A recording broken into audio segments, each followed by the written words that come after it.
गेल्या 3 तासापासून आम्ही सगळे दिव्यांग पाऊस आणि मुख्यमंत्र्यांनी या संदर्भात 3 ते 4 डाव मिटिंगा घेतल्या,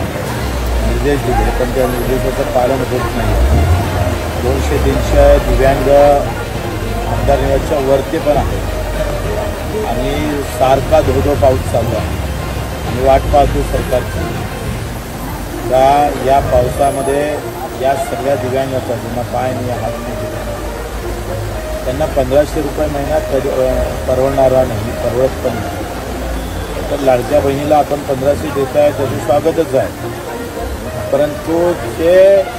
अडचणीतले लोक आहेत ज्यांना रोज जगणं कठीण जातं, अशा लोकांसाठी निर्णय सरकारनं लगेच घेतला पाहिजे। जेपर्यंत सरकार निर्णय घेत नाही तेथे या पावसात रात्रभर बसायची आमची तयारी आहे आणि उद्या पूर्ण